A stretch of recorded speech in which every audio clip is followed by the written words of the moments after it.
आप सब लोग यहाँ पर प्रोग्राम में आए हैं। हम चाहते हैं कि आप कुछ ना कुछ यहाँ से कुछ पैगाम लेकर जाए और आज इससे कुछ सीखें, और सीखने के बाद हमारे नबी पाक सल्लल्लाहु अलैहि वसल्लम का तज़किरा किया जा रहा है। इसलिए सब बच्चे और सब पेरेंट्स जो है तो आप उनको बगौर समाप्त फरमाएं। इसके बाद मतलब जिंदगी एक किराए का घर है, तैयार रहे।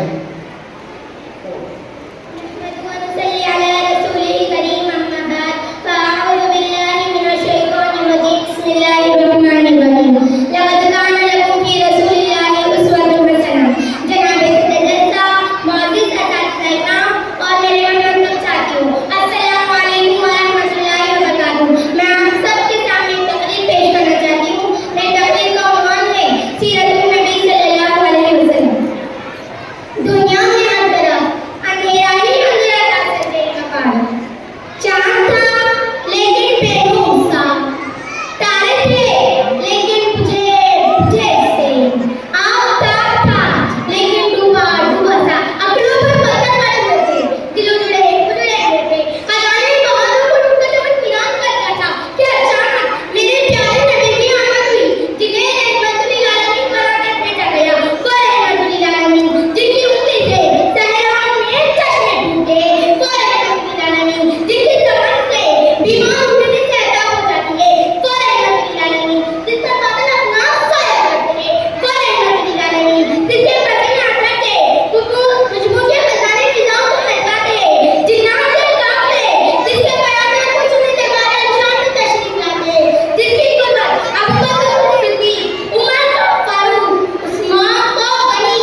मसीहा शेख अब्दुल हक आपके सामने